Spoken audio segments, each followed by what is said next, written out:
اللهم صل وسلم وزد وبارك عليك يا حبيبي يا رسول الله على آلك وأصحابك أجمعين. ازيكم حبايبي؟ عاملين ايه؟ يا رب دايما تكونوا بخير. النهارده ان شاء الله كده واخدين روتين يوم الجمعة من الصبح لغاية آخر النهار، وهنعمل فيه حاجات جميلة وحلوة قوي.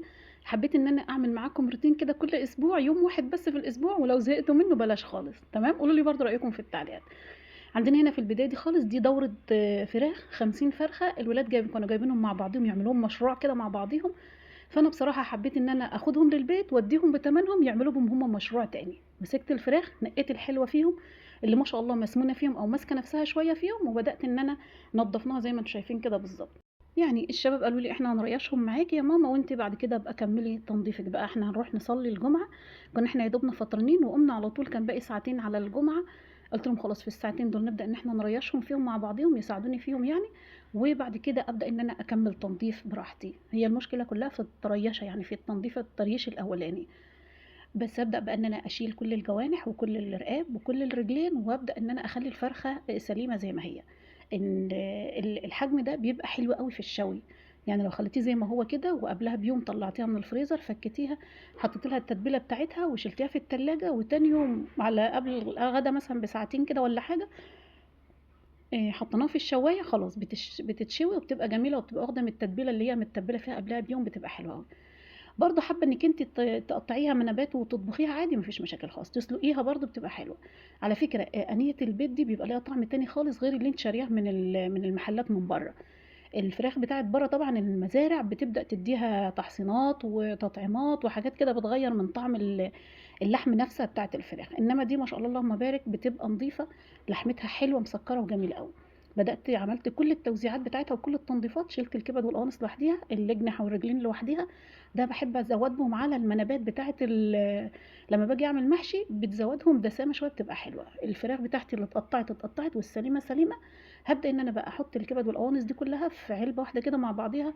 نعمل مثلا عليها صينية بطاطس، نعمل عليها مثلا نعملها كده لوحديها على بصل زي الكبد كده، في بصل بس كده ماشي زي الطاجن العادي كده البصل. حابة تعملي عليها صينية بطاطس بتبقى حلوة قوي. الكبد دي لما بتعملي عليها صينية بطاطس نية في نية كده بتبقى طعمها خطير قوي.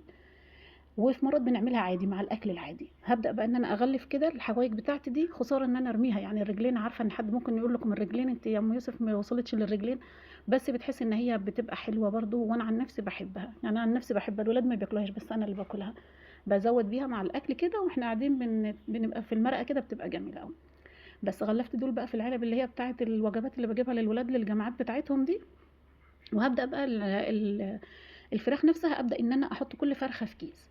يعني مثلا حابه اعمل بقى بطوطه عندنا، ربنا يحفظها يا رب ويفرح قلبها كده يا رب ويرزقها ذريه صالحه. عندنا هي وجوزها بقى اطلع بقى اتنين تلاته زي ما انا عايزه اشوي مثلا. الولاد متجمعين كلهم مثلا من الجامعات والمدارس وكده، عايزه اطلع اتنين تشويهم تلاته اللي يريحك. إيه مثلا احنا قليلين نفرين قليلين والولد في الجامعه بتاعتهم وبطه ما جاتش، اطلع فرخه اطلع يعني على حسب ما انت عايزه بقى. انا حبيت ان انا احط كل فرخه لوحدها علشان احب ان انا مثلا اطلع بزياده اطلع اتنين تلاته اطلع، يعني تبقى كل واحده في ايدي ان انا اطلع كتير او قليل. يعني مثلا عايزه اطلع كيس اتنين تلاته ابقى براحتي. تمام. اغلف بقى كل الفراخ زي ما انتم شايفينها كده بالظبط. ودي كانت مهمه كبيره لغايه الان كده، احنا لسه الجمعه ما اذنتش. بسم الله ما شاء الله اللهم بارك، عملناهم ونضفناهم على طول، وان الولاد كمان ساعدوني فيهم. كان بجد بجد كانت مساعدتهم معايا وقفتهم معايا وقفه رجاله. يعني ربنا يحفظهم ويبارك فيهم ويخلي لكم اولادكم يا رب اللهم امين. بس كانت دي المهمة بتاعتي. وهاخدهم بقى كده اوديهم على الفريزر بتاعي اللي هو ممسوح ونضيف وحلو زي العسل زيكم كده بالظبط زي المتابعين بتوع ام يوسف. حاجتك تكون نضيفه، امسحيها الاول ونشفيها وعقميها حلو قوي، بعد كده حطي الحاجه بتاعتك. اهم حاجه ان الفراخ بتاعتك تكون انا ما حطيتهاش خالص في نقيع، لان انا هحطها في النقيع بتاعها لما اجي اسويها بقى. لما نيجي نسوي نحط بقى النقيع اللي احنا عايزينه، يعني ننقعها في ميه بخل بقى بليمون بدقيق بايا كان انت هتحطي ايه، تحطي بقى زي ما انت عايزه. ماشي. خلاص كده حطيت بقى الفراخ بتاعتي وبألف صحة وهنا يا رب. وعندنا برضو بقية الدورة هنعملها مع بعضنا فيديو بعد كده. تمام. يعني لان انا نقيت الكبيرة بس منهم. بس بجد دي بيبقى طعمها جميل قوي، احلى من اللي انت بتشتريها كمان من بره، ما فيهاش بقى هرمونات ولا فيها ادوية ولا فيها اي حاجة. تعالوا بقى هنا كده. يوسف بقى تعالي يا امي كلي العبايه بتاعتي الجلابيه بتاعتي والسديري علشان امشي على صلاه الجمعه. كانوا في الوقت ده بقى الشباب كلهم طبعا بيشطفوا، اللي بيشطف بيطلع يلبس جلابيته ويتوكل على الله. ربنا يحفظهم ويبارك فيهم ويجعلهم ذريه صالحه ليا وليكم وللجميع يا رب. يجعل لكم ولادكم انتوا كمان ذريه صالحه. ادعوا لهم دايما كتير، ادعوا لهم ربنا دايما يرفع من شأنهم. سبحان الله الدعوة بتستجاب ولو بعد 100 سنة. الدعوة بتستجاب وربنا يرفع من شأن أولادكم جميعا ويحافظ عليهم ويبارك فيهم ويجعل لنا كلهم ذرية صالحة يا رب. اللهم آمين، احنا وانتوا الجميع يا رب. ادعوا دايما لأولادكم كتير خالص. انتوا بتقولوا لهم أي مصلحة ادعوا، كل واحد منهم في ايدكم مصلحة ليهم ادعوا. دعوات جميلة قوي. اسألوني يعني ما فيش دعوة بتدعيها الا وربنا سبحانه وتعالى بيستجاب ليها لو بعد 100 سنة.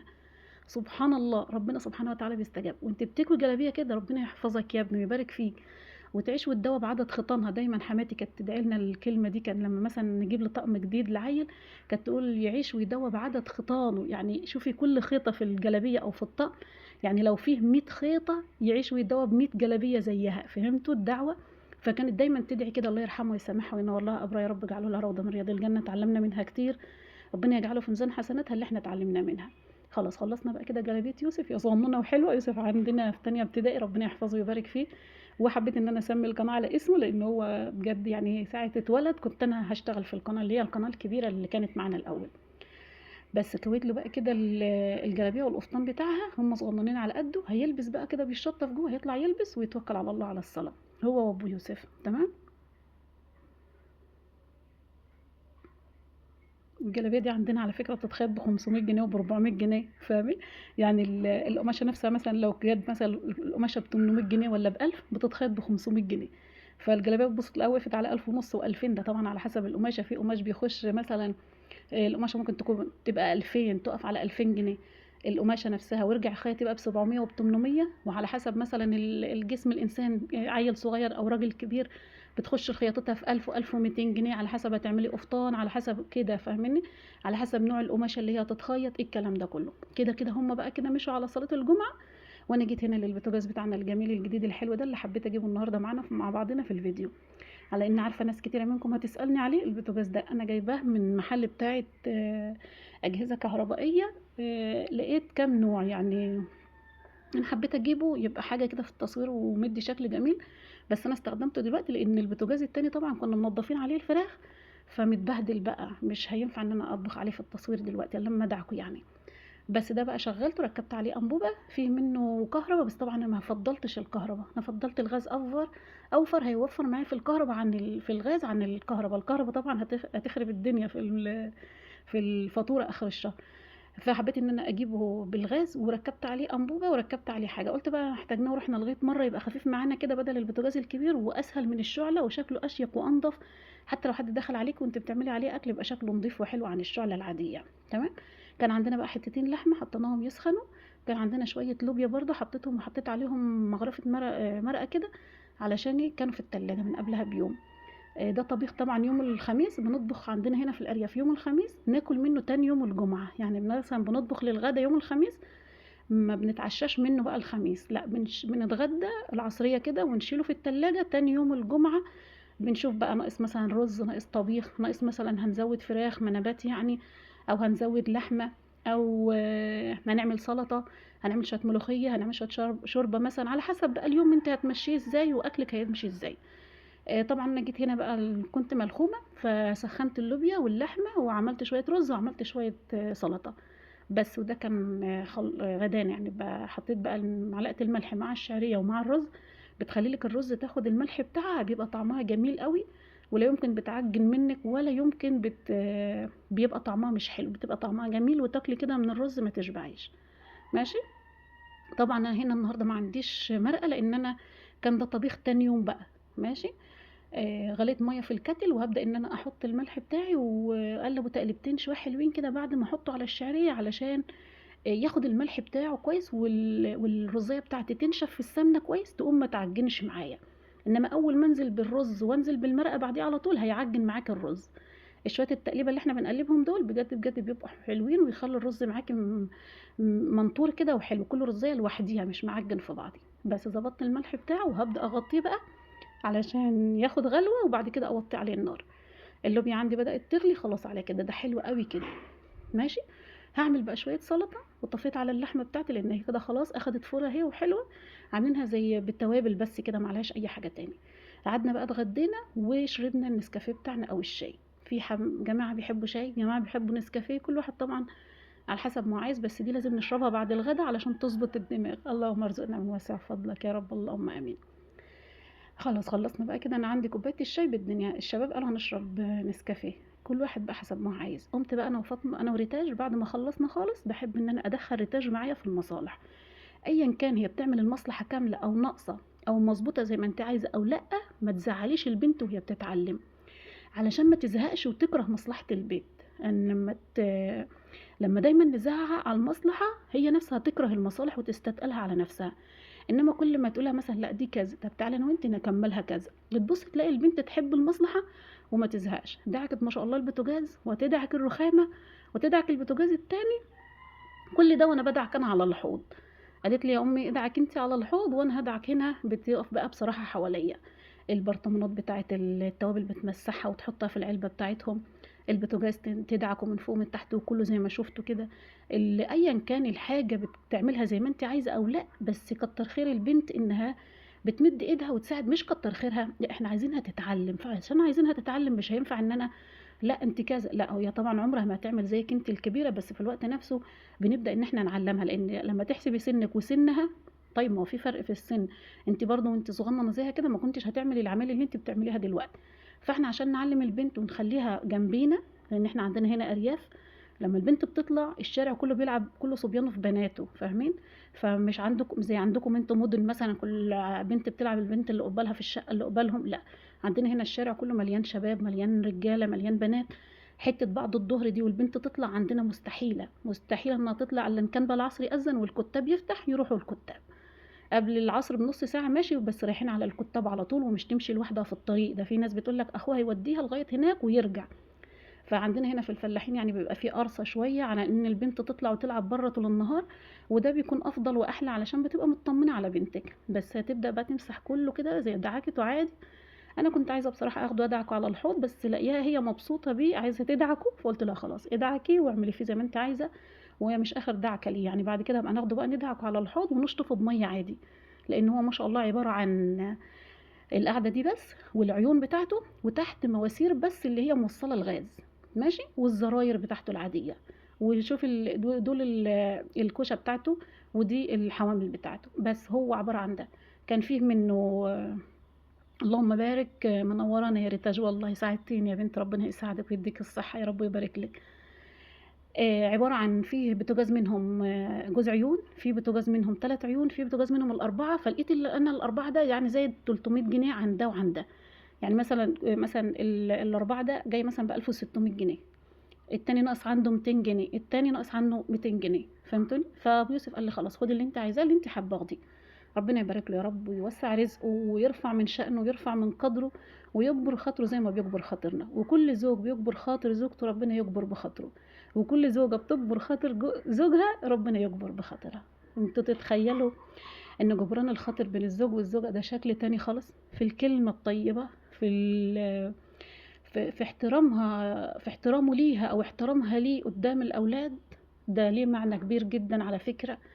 ما يحسوش الا اللي محروم منه. كل واحده زوجها بيقدرها ويحترمها او يقول لها كلمه تجبر خاطرها، ادعي له، ادعي له دعوه حلوه، ربنا يجبر خاطره ويرضيه ويرضى عنك ويرضيه ويرضى عنه، وادعي له دعوه حلوه. ما شاء الله عليها روتاج، دعكتها حلو قوي، شدتها بالمساحه الصغننه، وبعد كده بلت الفوطه مره واثنين وثلاثه ومسحت زي ما انتم شايفين كده. كده هنا اخواتها هم اللي بيصوروها وانا على الحوض وراها بدعك. هي حابه ان هي تيجي معانا في التصوير، يعني شجعوها بقى وحطوا لها لايك حلو منكم واكتبوا لها دعوه حلوه كده من قلبكم ليها. ريتاج عندنا في ثالثه ابتدائي، بس ربنا يديها الصحه يا رب، بتحب تساعد يعني، بس هي مبسوطه بالبوتاجاز الجديد.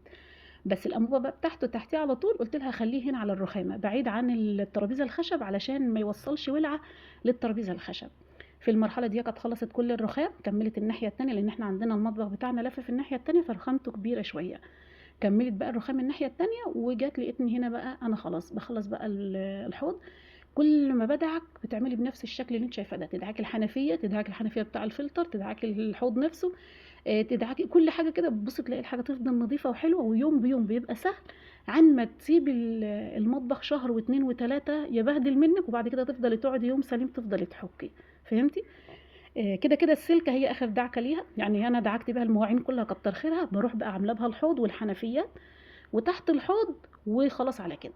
ولو لقيتها يعني فيها حيل سنه باخدها واروح اعمل بقى القعده بتاعه الحمام العادي اللي هو البلدي او الافرنجي برضو العادي. بحاول ان انا اشطف الاول، بعد كده ابدا ادعكها حلو من بره، والقعده برضو البلدي من بره او من جوه، علشان خاطر تبقى نظيفه طبعا، وببقى لابسه كيس في ايدي. بس كده بدل ما ارميها كده خساره، وبعد كده برميها بره بقى في شنطه الزباله. بالاقي القعده بقى تفضل نظيفه. عندنا القعده البلدي الجماعه بيروحوا الغيط ويجوا الحمام البلدي ده بيخشوا هم يشطفوا بيه. طبعا بيبقى هدومهم بقى عليها تراب من الغيط، ورجليهم وكده شباشبهم الحاجات دي كلها، فبيبقى فيه تراب شويه زياده عن الحمام التاني اللي هو الافرنجي، او الحمام التاني اللي هو القعده الافرنجي يعني. تمام. بس دعكنا بقى المصفى بتاعتنا واطباقنا وحاجاتنا وكل حاجه، بقى الارضيه بتاعت المطبخ، لان احنا اصلا ارضيه المطبخ كنا جايبين الفراخ حوالينا واحنا قاعدين بندبح. يعني انا دبحت في المطبخ، نضفنا فيه، الفراخ كانت موجوده فيه، هتشوفوا مكانهم دلوقتي، مكان ما وقفوا 5 دقايق بس عبال ما دبحت بهدلوا الدنيا.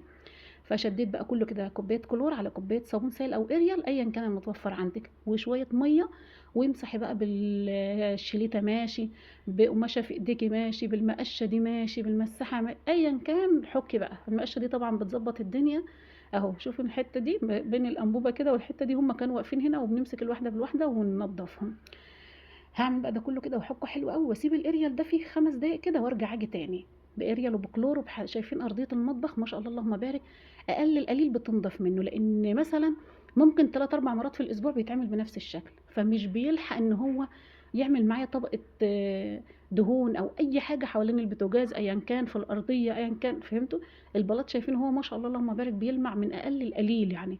انك تولفي مطبخك كل جوز ايام مثلا، يعني في ناس بتمسحه كل يوم بصراحه يعني، خلاها انت مثلا تعملي كل جوز ايام بيبقى نضيف وحلو. شلنا بقى الانابيب دي برضو ورشينا ميه تانية، وشدينا كل المطبخ تاني مع الطرقه بقى اللي بره، لان انا عندي المطبخ بتاعي بصراحه ما فيهوش بلاعه تحت الحوض.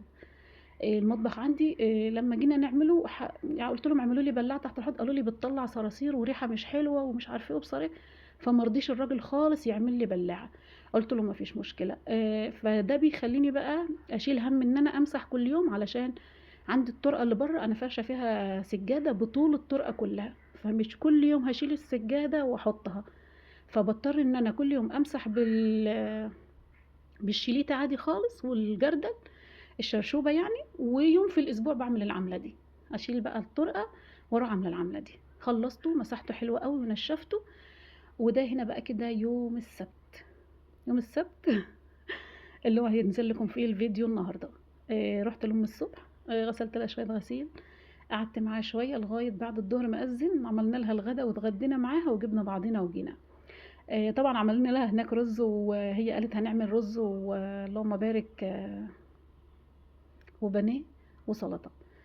طبعا عملت لها هناك رز وبانيه وسلطه، وجيت برضه عندنا عملت في البيت برضه، اتغديت مع امي وابويا، ربنا يحفظهم ويبارك لي فيهم، ما تحرمش منهم ابدا، ويديمهم في حياتي احلى نعمه في حياتي، يا رب ما تحرم منك يا امي انت وابويا ابدا ابدا ابدا ابدا يا رب، ويخلي لكل حد، ويهدي كل عاصي، ويريح بال كل واحد باله مشغول او باله فيه زعل، ربنا يكبر خواطرنا كلنا. حطيت بقى معلقه سمنه ومعلقه، يعني معلقتين سمنه ومعلقه زيت، حطيت فيهم شويه شعريه مقدار اللي انا هعمله، وغسلت شويه رز حوالي نص كيلو او يزيد شويه، ونزلت بيه على الشعريه بتاعتي. في الشعريه لما باجي اقلبها بحط ذره ملح، ولما باجي احط الرز كمان بحط ملح. تمام. طبعا ما كانش عندي برضو شوربه النهارده، حطيت والله عندي في الفريزر بس انا كسلت اطلع.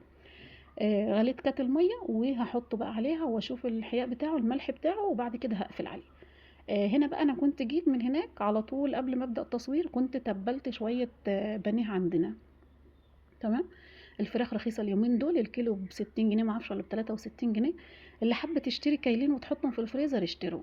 بس انا طبعا ان عندي دول، وابو يوسف كان جايب لنا بكم، كان جايب لنا حوالي 15 فرخه ده كان النهار، حطيناهم برضو في الفريزر، بس خليت ابو يوسف بتاع المحل آه، قطعهم لي بقى، قلت له يا ابو يوسف معلش قطع لي الصدور، والصدور بانيه وكده يعني، فهمتوا؟ حطيت بقى هنا في الطاسه بتاعتي او الجريل بتاعي زيت، بدات جبت البانيه بتاعي، حطيت معلقه صغننه فلفل اسمر، معلقه صغننه كمون، معلقه صغننه كزبره، معلقه صغيره ملح، مكعب ماجي، معلقه صغنونه كركم، بس اديتهم تقليبه حلوه بمعلقتين ميه صغننين او خل ايا كان انت حابه تحطي ايه. بس اديتهم تقليبه حلوه قوي بايدي كده بحيث ان التتبيله تيجي في كل البانيه عندي، وركنتهم عبال ما عملت شويه الرز. جيت هنا بقى بعد ما عملت الرز هبدأ بقى اقلي، لان خلاص الساعه كده 3 وابو يوسف بيجي الساعه 3 ونص. ببدأ اكلي لو انا هطبخ مثلا مثلا محشي بعمل من الظهر، من قبل الظهر بساعه كده ابدأ اعمل المحشي بتاعي، عبال بقى اما اسلق واعمل وحشي واعمل واسوي بيكون خلاص ميعاده قرب يجي الساعه 3 2 ونص كده احط المحشي على البوتاجاز يستوي. انما لو انا هعمل اكل عادي زي كده ببدأ الساعه 3 عمايل، بيبقى الرز سخن والاكل كله سخن. لو انا هطبخ بقى طبيخ ببدأ الساعة 2 ونص طبيخ عادي، لو انا هقلي بقى واعمل طبيخ وشوربة وملوخية وكده ببدأ الساعة 2 ونص طبيخ. بس لو انا عندي لحمة بولع عليها قبل الظهر، يعني بشغل عليها النار قبل الظهر تلحق تستوي حلو. تمام. واطفي عليها الساعة 2 كده وابدأ بقى طبيخ 2 ونص. بس حطيت بقى هنا زيت نضيف في الجريل، وحطيت تبلت زي ما شفتوا كده بالظبط، حطيت على البيضة حطيت عليها ذرة بسيطة فلفل اسمر وكزبرة وكمون وذرة ملح بسيطة قوي. بس الملح الفلفل الاسمر عشان بس زفارة البيض. الرز عندي بسم الله ما شاء الله شرب قعده ووضيت عليه، وعندي بقى هبدأ اقلي البانيه عندي. البانيه عندي ما بحطش خالص لا لبن ولا اي حاجة خالص، هو زي ما شفتوا التتبيلة الخفيفة دي، ولا بصلة ولا اي حاجة. وبسم الله ما شاء الله لا بتخلع منها قشرتها ولا اي حاجة خالص، وبيبقى لونها جميل ومستوية، وفي الوقت نفسه قشريتها حلوة، يعني التتبيلة بتاعتها حلوة، ملحها خفيف وحلوة. تمام. بس ابدأ بقى اقلب مرتين ثلاثة كده لغاية ما ياخد اللون اللي انا حباه، وابدأ اطلع واحاول ان انا اصفي منه الزيت كويس، وابدأ احط بقى النزل التاني والتاني لغاية ما اخلص الكمية بتاعتي. لو انا لقيت الزيت بدأ يجي فيه عيش يعني واتحرق وكده او بتاع ده، ببدأ ان انا اصفيه. لقيت الدنيا تمام ومش محروق ولا حاجة، لانه مثلا عملت نزلين ثلاثة قليلين بانيه خلاص مش لازم ان انا اصفيه. تمام. بس طبعا لما ببدأ اعمل بالزيت النظيف بيبقى طبعا بيفضل نظيف للاخر. حابين تحطوا انتوا بقى معلقة نشا مع العيش اللي احنا متبلين بيه، ماشي، تخلي يعني الزيت يفضل نظيف، بس انا مش حابه يعني عادي، انا عايزاه عادي كده خفيف كده. بس كده خلصنا بسم الله ما شاء الله اللهم بارك، من اول طاسه لاخر طاسه بسم الله اللهم بارك جميل. تعالوا بقى هنا كده نغرف ونتغدى مع بعضين. ده كان البانيه بتاعنا، وده كان الرز، ودي السلطه، ودول شويه مخلل امي مدياهم لي ربنا يحفظها ويبارك فيها، بجد كان طعمهم جميل. وخلونا اكلنا اللقمه، وانا اكلت عند امي هناك وجيت اكلت مع اولادي هنا تاني. ربنا يحفظهم لي ويبارك لي فيهم، ما تحرمش منهم ابدا. الشويه الرز بتوعنا ما شاء الله اللهم بارك مفلفلين وحلوين قوي اهو، تعديهم بالرزيه رغم انه معمول بالميه بس ما شاء الله جميل. وطعمه بسم الله ما شاء الله اللهم بارك، احنا اكلناهم يعني لان الشباب ما شاء الله جوه وبيوسف جوه من الشغل، وقعدنا اكلناهم وشربنا كوبايه شاي حلوه وقمنا. تعالوا بقى شوفوا البانيه بتاعنا اهو، جميل وحلو قوي، تتشرفي بيه تحطيه قدام اي حد. ما شاء الله اهو، جميل حلو قوي. يلا حبايبي اشوفكم على خير ان شاء الله في فيديو جديد.